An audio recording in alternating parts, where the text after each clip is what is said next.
liyutahhirahu wa liyudhhirahu musyrikun. Allahumma shalli wa sallim ala Muhammad wa ala alihi wa ashabihi wa man tabi'ahum ba'd. Yang saya hormati Ustaz Insinyur Tamhid Masyuti dari pimpinan wilayah Muhammadiyah Surabaya. Yang saya hormati Bapak segenap undangan Romo. Alhamdulillah pada pagi ini Allah memberikan waktu kepada kita sehingga kita bisa berlabuh di memperdalam ilmu agama. Ibu Bapak, mari kita buka pertama dengan membaca suratul Fatihah. Al-Fatihah.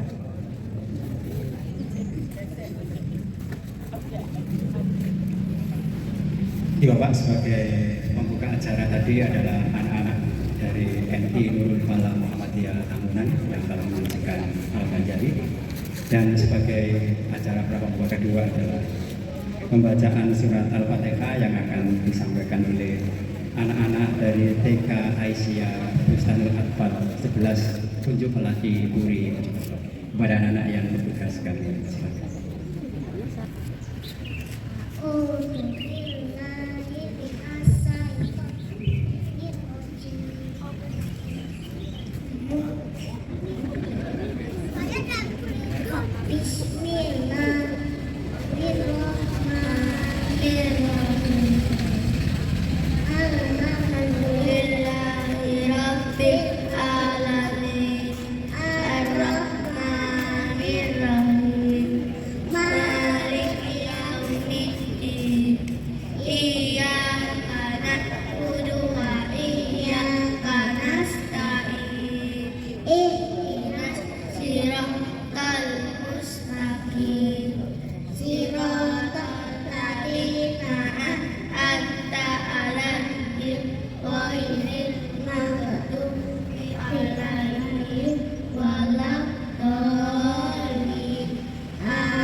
Memberi salam, assalamualaikum warahmatullahi wabarakatuh.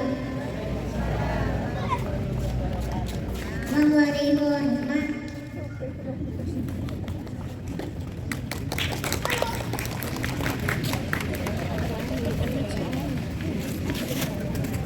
Doakan acara pokok kita yaitu pengajian Ahad pagi. Hadir di hadapan kita Ustaz Tamhid, beliau dalam dakwah sehari-hari sebagai wakil ketua pimpinan wilayah Muhammadiyah Jawa Timur. Kepada beliau kami persilakan.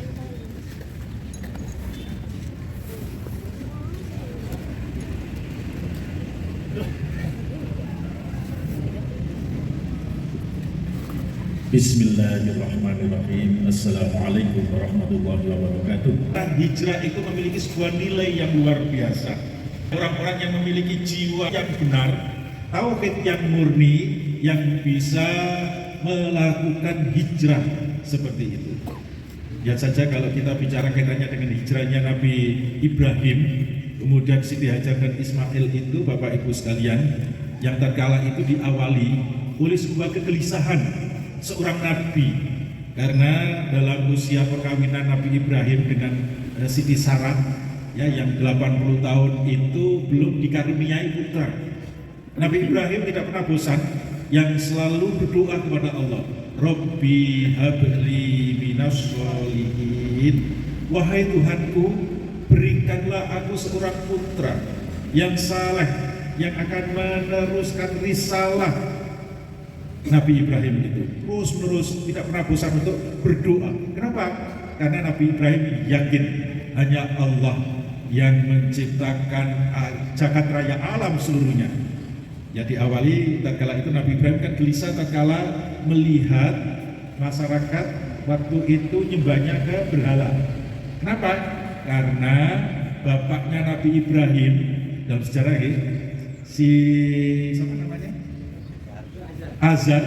Nah, Azar itu kan ahli bikin Tuhan, bikin patung, batu kemudian dipahat, dijadikan patung, kemudian disembah. Nah, Nabi Ibrahim gelisah. Gelisahnya adalah benda mati kemudian dibikin seperti patung kok kemudian disembah. Gelisah. Kegelisahan itu kemudian dituntun oleh Allah Subhanahu wa taala tatkala malam hari melihat bintang ya di jagat raya, dianggap sebagai sesuatu yang sangat bagus sekali, sangat indah dan bahkan sangat romantis. Kenapa saya bilang bintang ke bintang itu bisa romantis? Bapak Ibu sekalian, ya kalau ada kondangan ke gedung yang biasanya gedung tertutup nih, kondangan waktu mantenan itu biasanya di pelaminan belakangnya itu ada backdrop. Yang backdrop itu warnanya hitam, kemudian di situ ada lampu LED kecil-kecil sehingga tatkala lampu besarnya dimatikan, belakangnya itu kelihatan seperti bintang ke bintang, betapa indahnya. Kemudian di depannya itu ada pelaminan dari sepasang pengantin. Itu yang dianggap indah. Oleh karena itu disimbolkan. Nah, itu dianggap Tuhan waktu itu. Oh, ini mungkin Tuhan. Tapi tatkala kemudian pagi hari menghilang, Ibrahim menyatakan, aku tidak suka yang menghilang-menghilang begini. Pada saat bulan purnama dilihat ada rembulan yang sangat besar, dianggap lebih indah daripada bintang-bintang. Tapi paginya hilang, Nabi Ibrahim merasa tidak suka dengan barang yang suka menghilang. Pagi hari ada sinar matahari dari arah timur, nah kemudian dianggap ini yang memberikan kehidupan. Karena tahu bahwa dengan sinar matahari itu semua bisa menjadi hidup. Maka dianggap, oh ini mungkin Tuhan yang memberikan manfaat besar. Tapi sore hari kemudian hilang, ya la uhibbul afilin. Saya tidak suka dengan yang barang menghilang. Kemudian Nabi Ibrahim dituntun oleh Allah, inni wajjahtu wajhiya lilladzi fatara samawati wal ardh hanifan musliman wa ma ana minal musyrikin. Dituntun oleh Allah kemudian berikrar bertuhan hanya kepada Allah Subhanahu wa taala dan tidak mensyirikkan Allah Subhanahu wa taala, tidak menyekutukan Allah Subhanahu wa taala. Itulah Nabi Ibrahim menemukan Tuhannya dan tidak mensyirikkan Allah Subhanahu wa taala. Maka Allah Subhanahu wa taala telah memberikan jaminan kepada siapapun yang bertuhan Allah dengan tauhid yang murni tanpa dibarengi dengan syirik, tahayul, khurafat, maka Allah akan membimbing kepada jalan yang lurus dan akan menolong di setiap apa yang ia lakukan. Dalam sejarahnya Nabi Ibrahim tatkala itu kemudian menghancurkan berhala-berhala. Tatkala berhala itu dihancurkan, hanya tinggal satu yang paling besar. Kemudian dikasih kapak, ya dipanggulkan begitu. Tatkala orang tahu bahwa Tuhannya dihancurkan itu, kemudian tanya kepada Ibrahim, Ibrahim, siapa yang membunuh?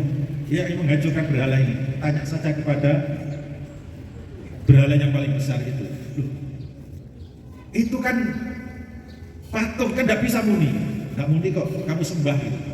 Nah, tetapi kemudian Nabi Ibrahim ditangkap dan dilemparkan ke api unggun. Apa yang terjadi? Karena tauhid yang murni ya, dilindungi oleh Allah Subhanahu wa taala, sifat api yang membakar ternyata karena tauhidnya yang murni itu ya, sifat membakar bagi Ibrahim tidak mematikan, tidak menjadikan terbakar. Nah, itulah Bapak Ibu sekalian, lanjut ceritanya. Karena tauhidnya murni itu kemudian Allah Subhanahu wa taala wa idzi btala Ibrahim rabbuhu bikalimatin fa atammahunna. Tatkala Nabi Ibrahim itu diberikan ujian oleh Allah dalam hidupnya, Nabi Ibrahim itu tidak lepas dari ujian dan cobaan. Ujiannya itu soal-soal yang memang dalam kehidupan. Yang tadi sudah usia yang 80 tahun belum memiliki putra, Nabi Ibrahim diuji. Dan Nabi Ibrahim berdoa kepada Allah karena tahu yang Maha Kuasa. Nah, maka dijawab oleh Allah Subhanahu wa taala, ya tatkala berdoa mohon untuk diberikan anak yang soleh, fabasyarnahu bigulamin halim. Aku berikan kabar kepada engkau Ibrahim, kau akan memiliki seorang putra yang saleh, yang patuh, yang memiliki akhlakul karimah. Dari istrinya, ya, bukan dari Sarah, tapi dari Sarah memberikan atau minta kepada Ibrahim supaya menikahi pembantu atau pemberian dari raja, yaitu Hajar.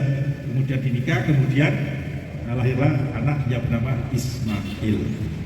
Kembali lagi hijrah, perintah Allah yang baru punya anak itu diperintahkan oleh Allah dari Palestina menuju Bakkah saat itu. Dan Nabi Ibrahim bersama dengan Hajar dan Ismail yang baru lahir akhirnya meninggalkan Palestina menuju Mekah. Nah, coba bayangkan Bapak Ibu sekalian, ya kalau sekarang sih enak ya. Ya kalau dari Palestina ke Mekah itu kira-kira hampir 3.000 kilometer. Kalau ditempuh dengan pesawat ya sekitar 3 jam lah. Coba bayangkan dulu. Paling banter itu kan naik unta. Ya naik unta ya mungkin sekitar 1 bulan lebih ya.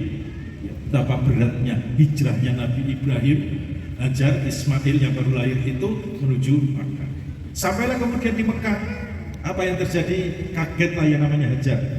Ya karena di Mekah saat itu tidak ada kehidupan, manusia tidak ada, pepohonan tidak ada, buah-buahan tidak ada, air juga tidak ada.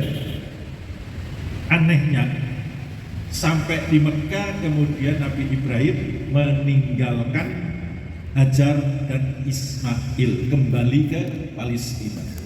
Tahu Hajar ditinggal oleh Ibrahim itu dituruti Ibrahim. Kemudian tanya, wahai Ibrahim, kau mau meninggalkan kami berdua di tempat yang tidak ada kehidupan ini, tidak ada air, tidak ada makanan? Ibrahim jalan terus dan tidak noleh dan tidak jawab. Diulangi lagi, wahai suamiku, kau meninggalkan kami berdua di tempat seperti ini, tegakah kau? Ibrahim tidak jawab.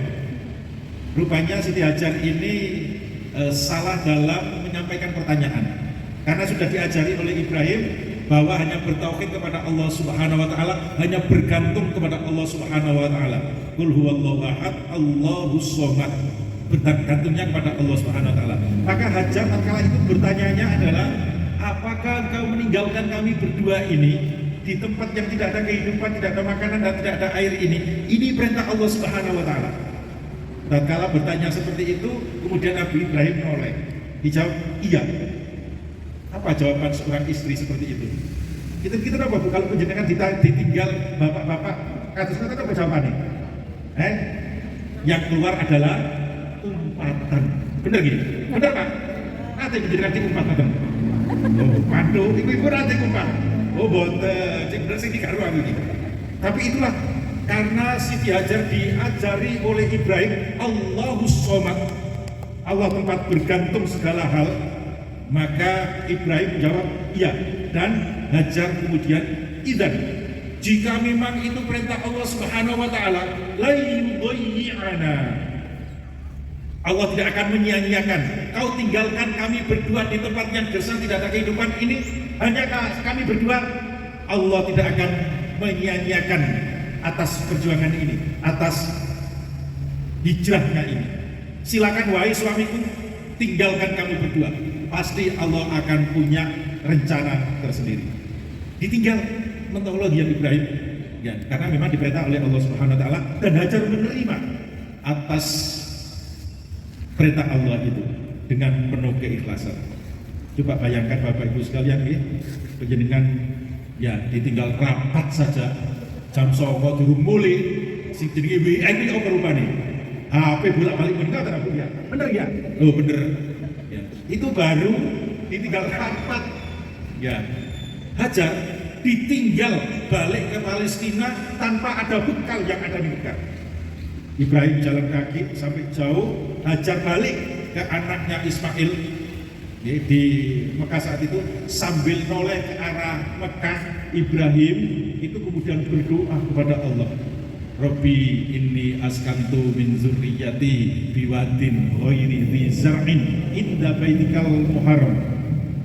Wahai Tuhanku, aku tinggalkan keturunanku, anak dan istriku di Mekah, di lembah yang gersang tidak ada kehidupan, Kemudian Nabi Ibrahim sambil berdoa, liyuqimus shalah, agar tempat itu nanti akan menjadi pusat orang beribadah sholat. Bahkan ditambah kalimat Nabi Ibrahim, tahwi ilaihim, akan mereka condong dan datang ke Mekah. Banyak orang yang datang ke Mekah. Ya, akhirnya sampai sekarang kan banyak orang yang ingin, semua orang pasti ingin datang ke Mekah. Dan kemudian Nabi Ibrahim menambah, warzuqhum, dan berikan rezeki untuk kebutuhan mereka. Nah, ini doa Nabi Ibrahim, dan betul Bapak Ibu sekalian, karena hanya bergantung kepada Allah Subhanahu wa taala, yakin kepada Allah dengan tauhid yang murni tadi itu, di Mekah sekarang ini tidak pernah sepi dari orang melakukan tawaf dan orang sholat. Benar ya? Itu doanya Nabi Ibrahim. Dan kalau kita mau nyari makan apa saja di sana, ya ada. Kalau apa sih sampai? Kalau jeruk akeh, kalau apel, wah banyak macam-macam. Ya, nyari anggur yang enak-enak banyak. Ya, bahkan manggis wonten. Oh, lah bisa. Itu di Mekah. Karena doanya Nabi Ibrahim, meski di Mekah itu tidak bisa ditanami, ya, tapi kemudian Allah menjadikan Mekah menjadi pusat peribadatan dan tidak kekurangan apapun. Yang saya maksudkan adalah hijrah bagi seseorang memiliki nilai yang sangat tinggi, dan jika memiliki ya kekuatan tauhid yang murni, maka Allah akan memberikan pertolongan dan dijadikan sebagai monumen kehidupan. Yang kedua, hijrahnya Nabi Muhammad. Itu panjenengan semua sudah tahu bagaimana Nabi Muhammad hijrah dari Mekah ke Yatsrib pada tahun 622 Masehi. Ya, saat itu banyak orang di Mekah pengikut Nabi Muhammad yang disebut dengan kaum Muhajirin itu sudah mulai pindah ke Mekah. Tinggal Nabi Muhammad, beberapa orang nih, Nabi Muhammad, Abu Bakar, Ali, dan ada beberapa itu yang belum berangkat. Tapi oleh orang-orang Quraisy, para tokoh Quraisy, saat itu Nabi Muhammad rumahnya sudah dijaga dan Nabi Muhammad tidak boleh keluar dari Makkah. Ya. Maka tatkala itu di pagi hari sebelum subuh, Nabi Muhammad dan Abu Bakar meninggalkan rumah menuju ke Yatsrib arah utara. Ya. Tetapi yang ditempuh bukan langsung ke Madinah arah utara, tetapi menuju ke arah timur sebelah selatan, yaitu untuk menghindari kejaran dari orang-orang Quraisy. Nah, di apa ya, taktik menuju ke Gua Sur. Ya, itu naiknya luar biasa ke sana, mungkin lebih dari 1 jam ya kalau kita naik ke sana, dan berat sekali. Ya, akhirnya sembunyi beberapa waktu di situ, meski ya dikejar oleh orang-orang Quraisy, karena tokoh-tokoh Quraisy melakukan sayembara. Barang siapa yang bisa menangkap Muhammad hidup atau mati akan mendapatkan imbalan hadiah. Maka berebutlah orang untuk mencari dan menemukan Muhammad. Tapi karena dilindungi oleh Allah, tauhid yang murni, selama 13 tahun di Mekah mengajarkan keimanan ketauhidan, maka pengikutnya memiliki jiwa-jiwa tauhid yang murni, ditolong oleh Allah Subhanahu wa taala. Itulah tauhid yang murni. Sampailah kemudian Nabi Muhammad mungkin perjalanannya berliku-liku sampai 1 bulan baru nyampe di Madinah. Tatkala itu kemudian disambut kehadiran Nabi Muhammad di Madinah. Ya, apa sambutannya? Khotiman Nabi, khotiman Nabi. Ada seorang Yahudi yang menceritakan sebuah hadis. Ya, hadis itu isinya adalah tatkala Nabi menginjakkan kaki pertama di Madinah, itu kemudian banyak orang berkumpul seperti ini. Bahkan anak-anak kecil itu sambil lari-lari menyampaikan, khotiman Nabi, khotiman Nabi, khotiman Nabi. Nabi hadir, Nabi datang, Nabi datang. Maka seorang Yahudi ini ingin tahu siapa itu yang datang.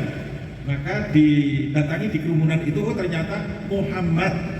Yang dalam benaknya orang Yahudi ini ya mendapatkan cerita bahwa Muhammad itu adalah nabi pembohong, ya nabi yang ngaku-ngaku nabi dan suka melakukan kecurangan dan lain sebagainya.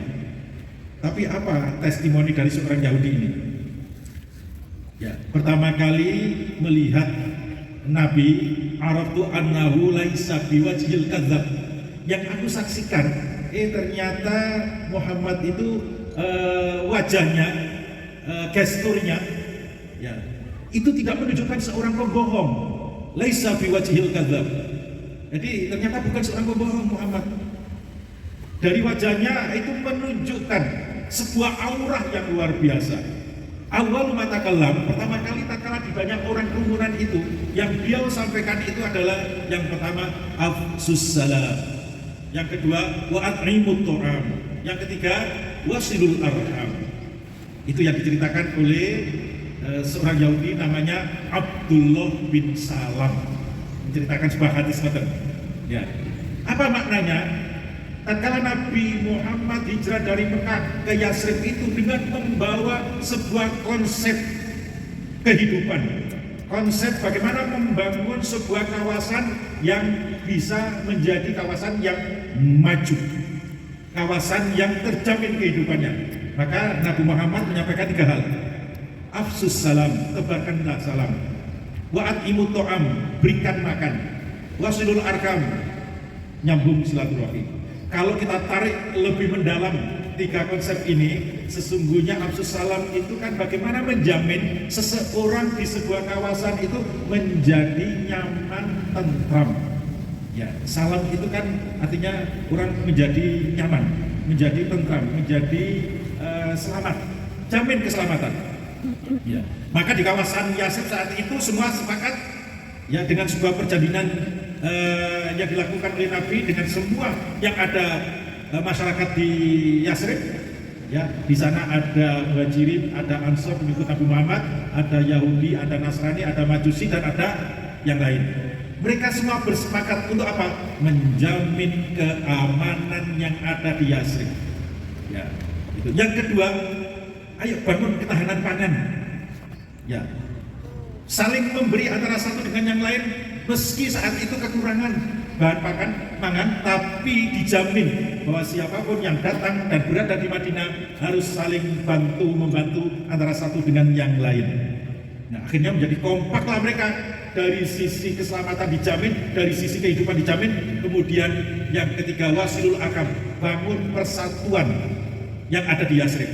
Dan benarlah dengan piagam Madinah itu Bapak Ibu sekalian, akhirnya Pak Yasrib menjadi sebuah kawasan kota yang disebut dengan Madinatul Munawwarah, kota peradaban, kota yang mencerahkan, yang asalnya itu di sana berlaku hukum siapa yang kuat yang menang, yang lemah akan tertindas, tapi saat itu saling tolong menolong, saling bantu membantu, saling menjaga keamanan mereka, keselamatan mereka, bahkan saling gotong royong antara satu dengan yang lain.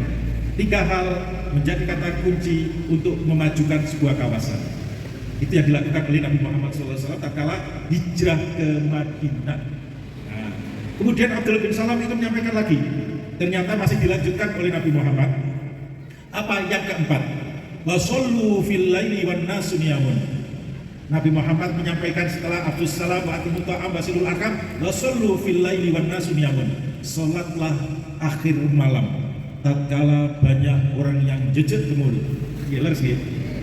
Jam 3 itu enak-enak wong turun, makane nek bedidik ya tinggi ya. Ya, jejak kemul, bangunlah salat malam. Ya, untuk bermunajat kepada Allah Subhanahu wa taala.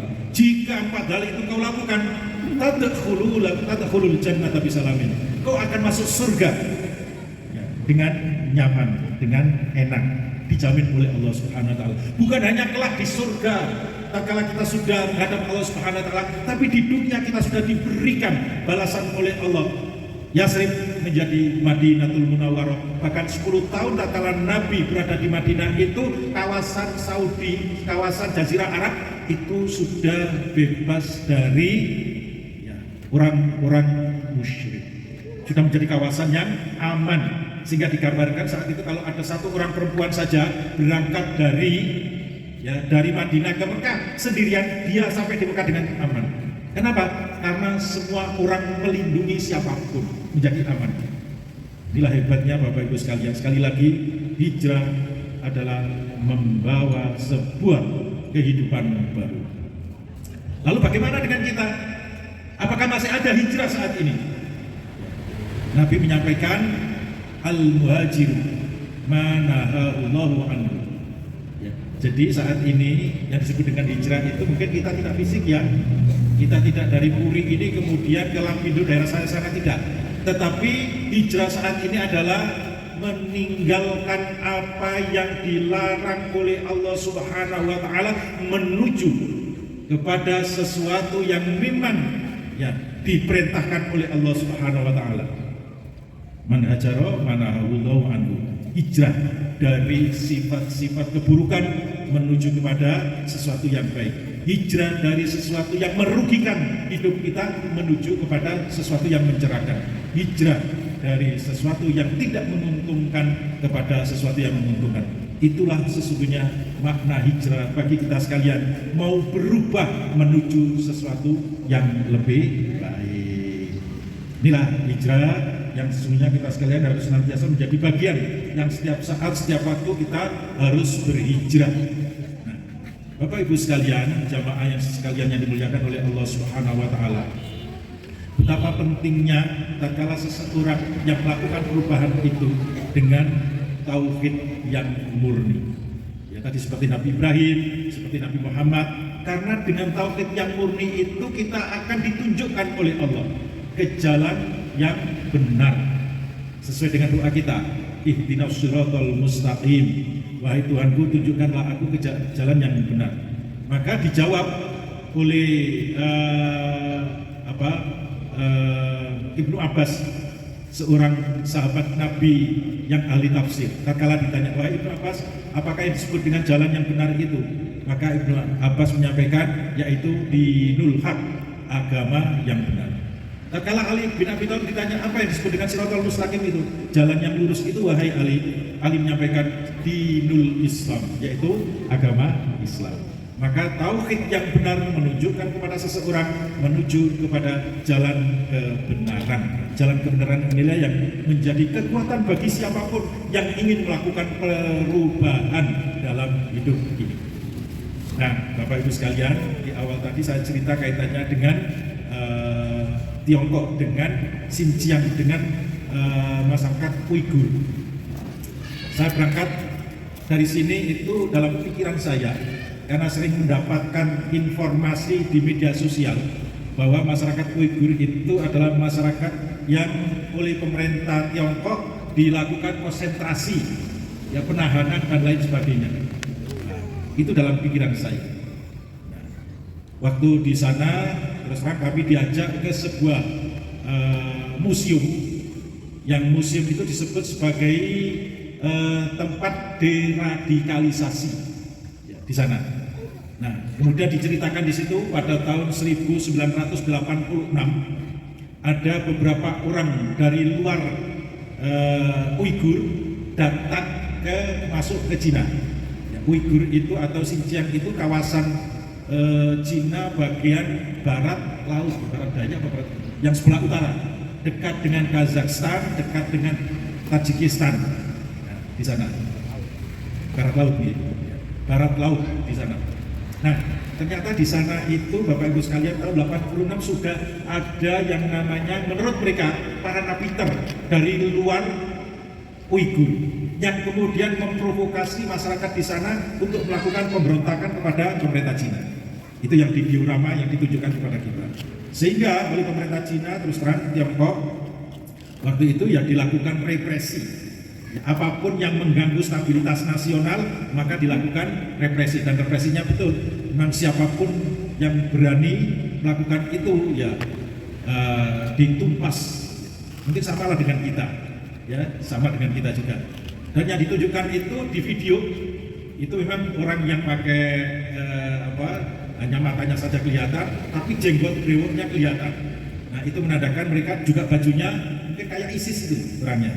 Nah, ternyata tahun-tahun itu sudah ada di sana, dan itu melakukan provokasi dan akhirnya ya ditangkapi. Ya.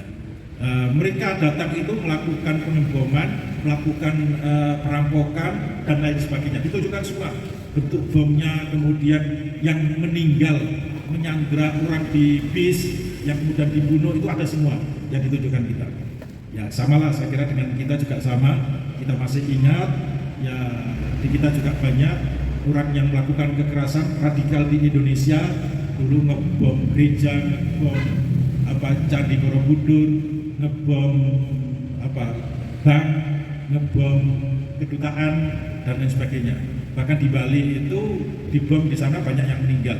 Nah, mungkin hampir sama dengan itu juga. Maka pemerintah Indonesia kan juga sama, melakukan represi, ditangkapi semua, ditangkap semua, dimasukkan penjara, bahkan ada yang dihukum mati. Di sana juga sama. Tapi yang kata kuncinya begini Bapak Ibu sekalian, saya tidak akan membahas itu lebih jauh karena itu urusannya pemerintah Cina. Yang saya masukkan adalah ada dua hal yang dilakukan oleh pemerintah Tiongkok dalam menghadapi masyarakat yang melakukan radikal itu. Yang pertama adalah dijamin stabilitas nasional. Siapapun yang melawan pemerintah akan ditumpas, akan ditumpas. Ya, itu yang dilakukan dan itu memang iya. Ya. Yang kedua adalah membangun kawasan daerah Xinjiang Uighur itu menjadi kawasan yang makmur. Nah, di sana itu saya selain dibawa ke Urumqi, ibu kota Xinjiang, itu dibawa ke sebuah kabupaten namanya Yingning. Yingning itu agak ke barat utara sedikit begitu. Di sana itu gurun. Nah, gurun di sana sekarang ini disulap menjadi ladang pertanian. Yang asalnya gurun itu yang namanya suket mawon buatan urip. Ya, suketnya gak urip karena di sana gurun. Ternyata sekarang ini disulap menjadi kawasan pertanian dan pertaniannya bisa menghasilkan lipat 2-3 kali dari yang konvensional. Yang kedua saya dibawa ke sebuah perkebunan lavender yang luasnya 3.000 hektar itu dipakai untuk perkebunan lavender. Kertas lavender ya, yang biasa dipakai untuk kosmetik, untuk anti nyamuk dan lain sebagainya. Kawasan gurun dirubah menjadi kawasan yang kemudian dipakai untuk wisata dan sekaligus menghasilkan. Mungkin lavender yang ada di sini itu impor dari sana karena saking banyaknya dan bagus sekali. Ya, itu disulap semua, gurun itu menjadi kawasan yang luar biasa.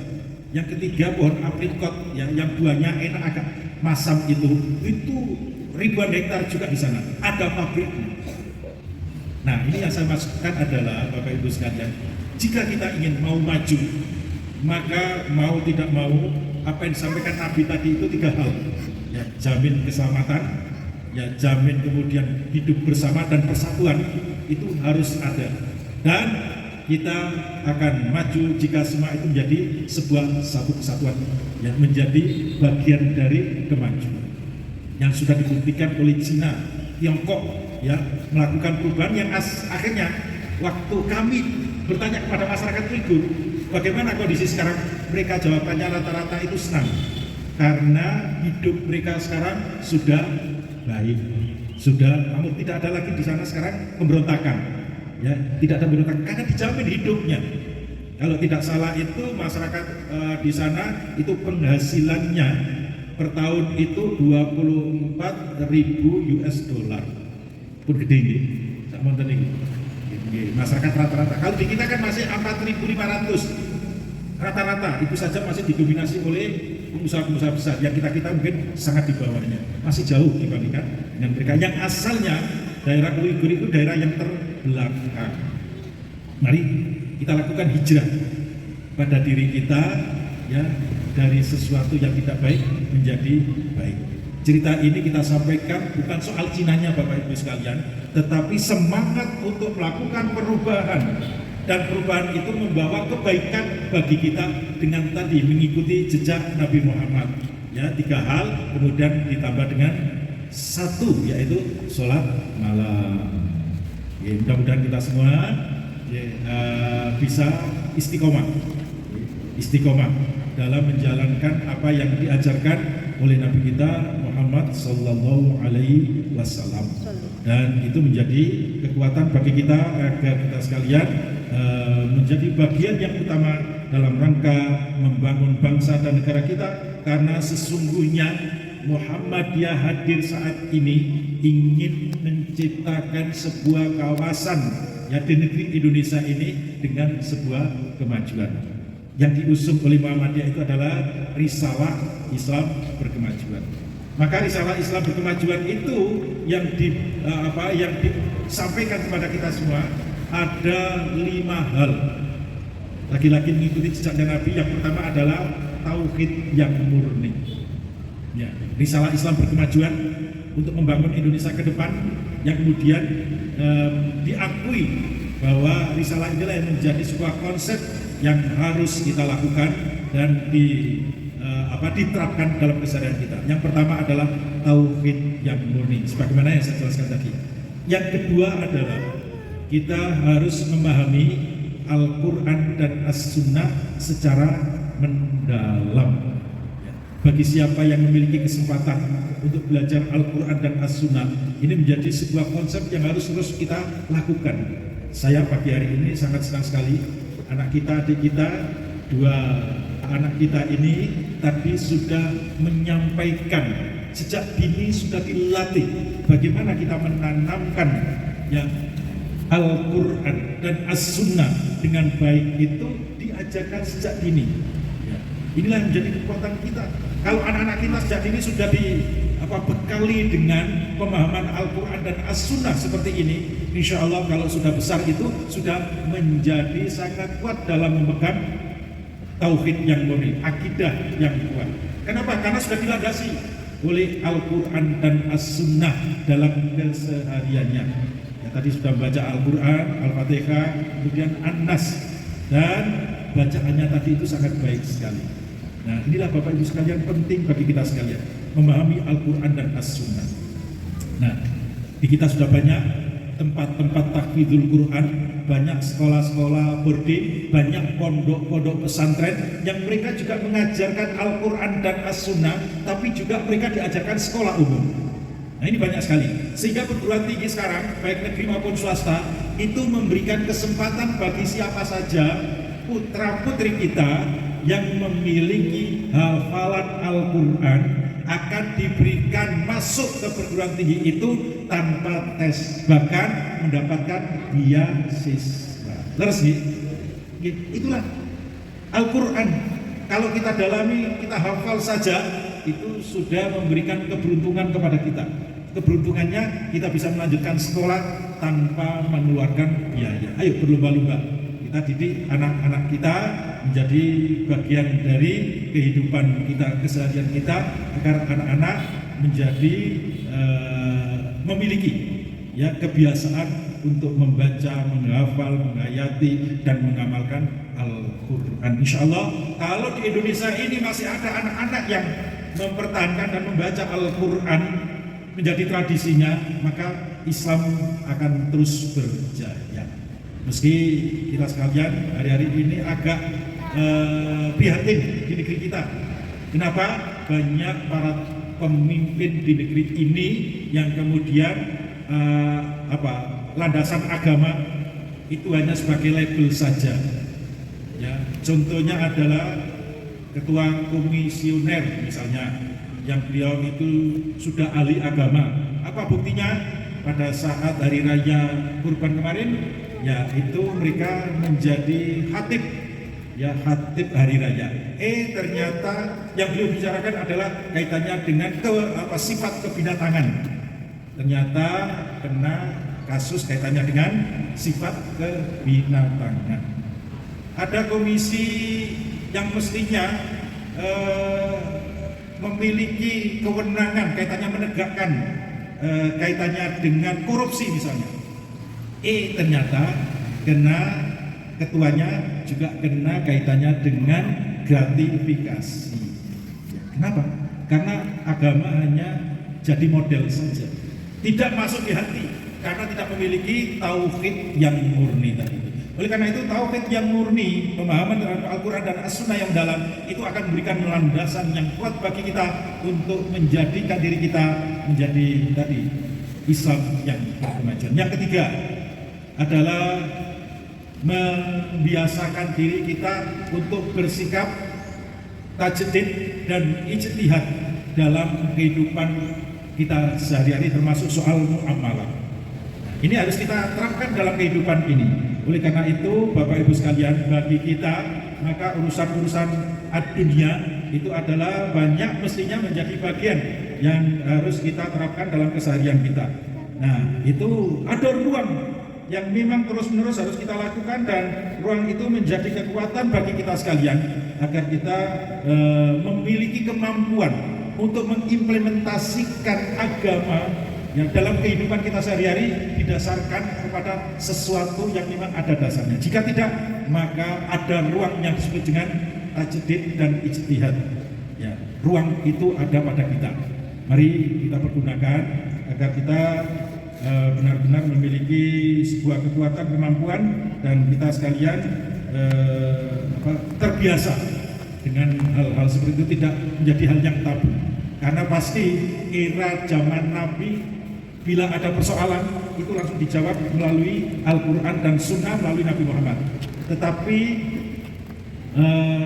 sudah 14 abad nyampe di kita, tentu ada hal-hal yang sangat beda dari situasi, dari kondisi, dari sosiologinya, ya demografinya sangat beda. Maka ada persoalan-persoalan yang harus kita pahami bersama tatkala kita tidak menemukan jawaban secara langsung dalam Al-Quran dan As-Sunnah itu. Bapak Ibu sekalian, tiga hal ini menjadi kata kunci bagi kita untuk memajukan bangsa dan negara kita, agar kita sekalian memiliki kekuatan, kemampuan, agar kita sekalian menjadi orang yang care terhadap lingkungan dimanapun kita berada. Kemudian yang keempat adalah terkait dengan pandangan hidup kita. Ya, kita menjadi orang yang toleransi, wasatiyah. Wasatiyah, toleransi. Artinya wasatiyah itu kita berada di posisi tengahan. Artinya tidak di bandul paling kanan maupun bandul paling kiri. Kita hidup biasa-biasa saja dan tidak perlu hulu dalam beragama, berlebih-lebihan dalam beragama. Maka kebiasaan ini menjadi bagian dari cara hidup kita dalam beragama. Wasatiyah menjadi hal yang utama. Oleh karena itu Al-Quran mendidik kita semua, hendaknya kita ini syuhada 'alan nas, menjadi bagian dari bukti nyata kalau kita ini adalah bagian yang membuktikan keislaman kita. Dengan apa? Dengan syuhada 'alan nas, mempertontonkan, menjadi bagian saksi dalam hidup kita ini amal soleh. Membikin sekolah, membikin masjid, membikin panti asuhan, membikin rumah sakit, memajukan kawasan ekonomi kita, itu adalah syuhada 'alan nas, dan itu adalah perintah Al-Quran yang bagi kita semua. Nah, Bapak Ibu sekalian, sehingga Muhammadiyah itu hadir di Indonesia, bahkan di 30 negara, ya, di luar Indonesia. Itu ada namanya PCIM, Pimpinan Cabang Istimewa Muhammadiyah, sudah ada di 30 negara. Ada di Inggris, ada di Belanda, ada di Prancis, ada di Hongaria, ada di Jerman, dan lain sebagainya. Di Rusia juga ada, di Cina juga ada, di Taiwan ada, di Jepang ada, di berbagai kawasan ada. Nah, itu 30. Bahkan ada Muhammadiyah Sister. Muhammadiyah tidak ada hubungannya dengan Muhammadiyah Indonesia, tapi Muhammadiyah ada di Singapura. Di Singapura itu ada Muhammadiyah, gambarnya persis Muhammadiyah, tapi tidak ada hubungan langsung dengan Indonesia. Ya. Kemarin di media sosial kita mendapatkan informasi kiper timnas Singapura itu bukan Muslim. Nah, tatkala main dengan Korea kalau tidak salah, itu kalah tapi bisa banyak menyelamatkan gol. Ya, menyelamatkan bola yang mau masuk ke gawangnya Singapura. Maka kiper ini, saya agak lupa namanya. Nah, ini mendapatkan apresiasi dari berbagai banyak orang yang menonton. Terkumpullah 120 juta rupiah kalau tidak salah ya.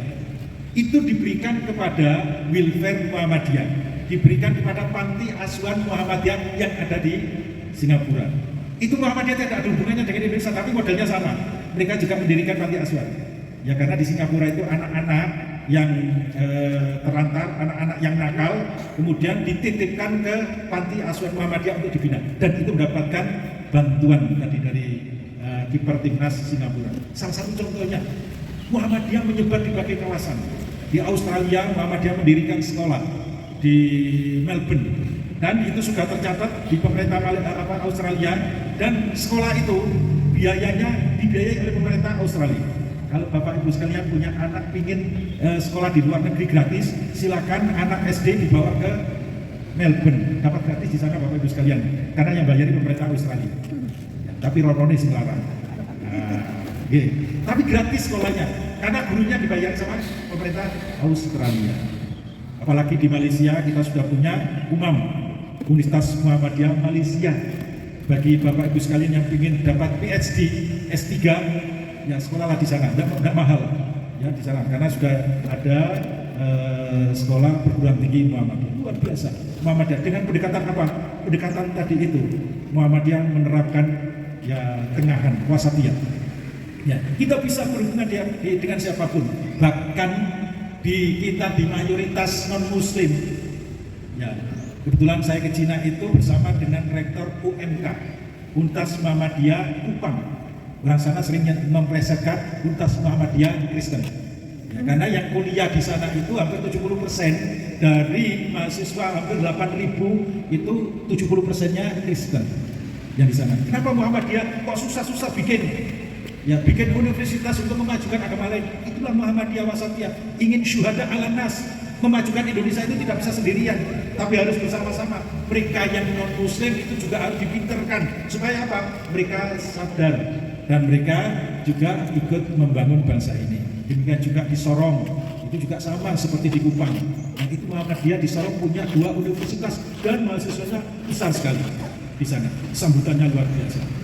Inilah Bapak Ibu sekalian betapa pentingnya bagi kita.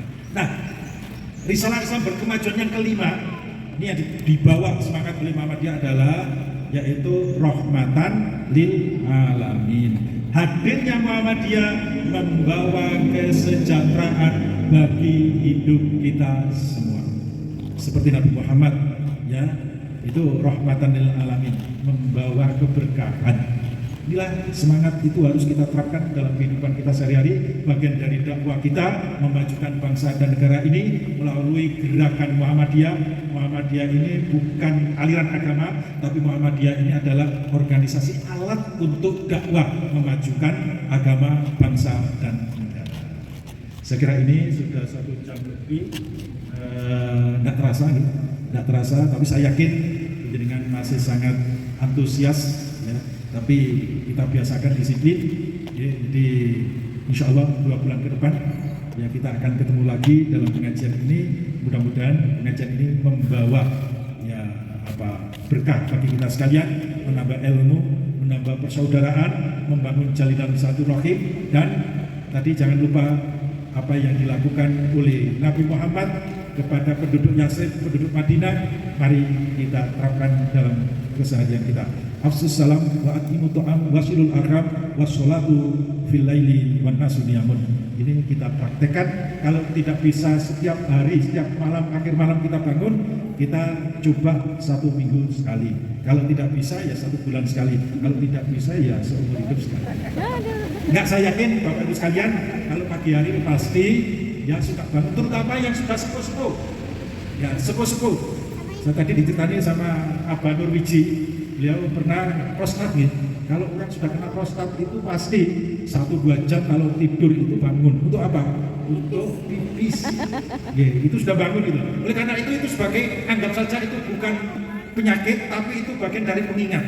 Meski itu titipan Allah Subhanahu wa taala, tapi mengingatkan kita habis kita ke kamar mandi, wudu, habis itu sholat. Jangan kemudian habis ke kamar mandi ya kita jejak kemul lagi. Nah, jangan. Ya, kita coba, kita yang kena prostat yang umur 60 ke atas itu pasti ada gejala prostatnya, leres dan suka bangun, dan itu nikmati saja.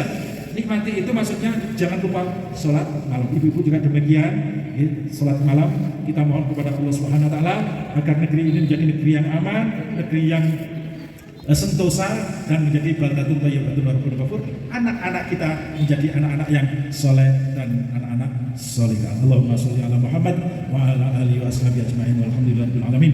Allahumma ighfir lil mu'minina wal mu'minat wal muslimina wal muslimat al ahya'i minhum wal amwat. Allahumma alif baina qulubina wa aslih dzata bainina wa hdina subulas salam wa najjina minadh dhulumati ila nur wa jannibna al fahisha ma dhahara minha ma batan wa barik lana fi asma'ina wa absarina wa qulubina wa azwajina wa dhurriyyatina wa tub alaina innaka antat tawwabur rahim. Allahumma ahyina mu'minina ta'in wa tawaffana muslimina ta'ibin wa alhiqna bis shalihin wa ja'alna mimman ya'khudhul kitaba bil yamin wa ja'alna yawmal fajr bari aminin wa adkhilna bi rahmatika wa karamika bi jannatin na'im wa najjina bi 'afwika wa 'ilmika minal 'adzabil alim ya barru ya rahim ya khalim ya karim. Rabbana atina min ladunka rahmah wa hayyi' lana min amrina rasyada. Rabbana hab lana min azwajina wa dhurriyyatina qurrata a'yun waj'alna lil muttaqina imama. Allahumma ij'al auladana kulluhum ta'atan wa shalihan wa umuruhum tawilan wa rizquhum wasi'an wa umruhum zakiyan wa qulubuhum nuran wa 'ulumuhum ilmuhum katsirun nafi'an wa jasadhum sihhatan wa afiatan. Allahumma rabbana atina fid dunya hasanah wa fil akhirati hasanah wa qina adzabannar. Subhanaka rabbana rabbil izzati amma yasifun wa salamun alal mursalin walhamdulillahi rabbil alamin. Kurang lebihnya mohon maaf. Nasrul minallah wa basyiril mu'minin. Assalamualaikum warahmatullahi wabarakatuh. Waalaikumsalam warahmatullahi wabarakatuh.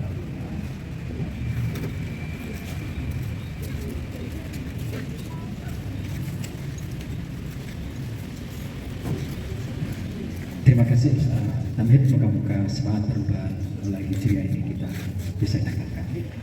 Madrasah MBS Muhammadiyah di Kudoarjo. Mari kita tutup dengan bacaan hamdalah bersama-sama. Alhamdulillahirobbilalamin. Untuk Ananda Auza yang akan menyampaikan dosia dipersilakan.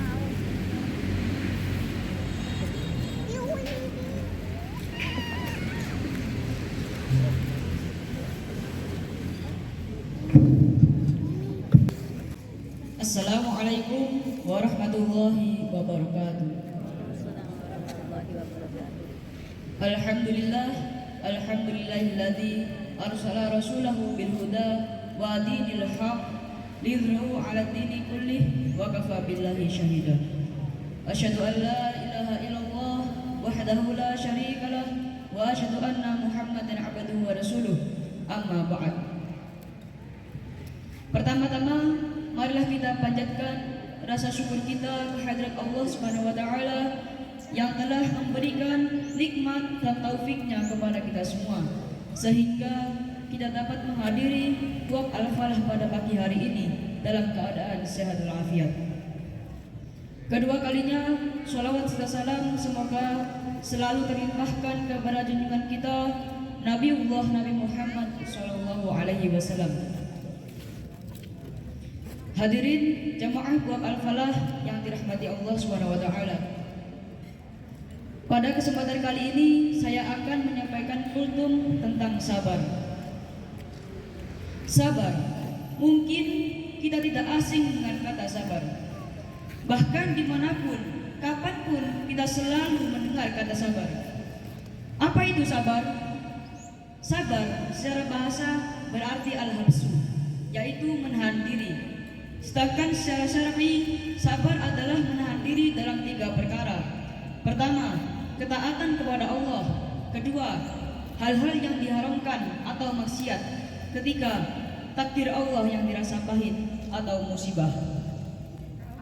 Sabar merupakan kemampuan mengendalikan diri yang juga dipandang sebagai sifat yang mempunyai nilai tinggi dan mencerminkan kekokohan jiwa orang yang memilikinya. Semakin tinggi tingkat kesabaran seseorang, maka akan semakin kokoh pula ia dalam menghadapi segala macam musibah yang terjadi dalam kehidupan sehari-hari. Allah Subhanahu wa taala berfirman, A'udzu billahi minasyaitonir rajim. Ya ayyuhalladzina amanu ista'inu bis-sabri was-shalah. Innallaha ma'as sabirin. Yang artinya, wahai orang-orang yang beriman, jadikanlah sabar dan salat sebagai penolongmu. Sesungguhnya Allah beserta orang-orang yang sabar.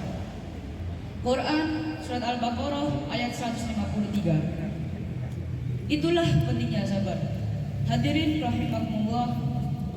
Dalam sebuah pernyataan pendek dikatakan bahwa sabar itu adalah sesuatu yang pahit dirasakan, tetapi hasilnya lebih manis daripada madu.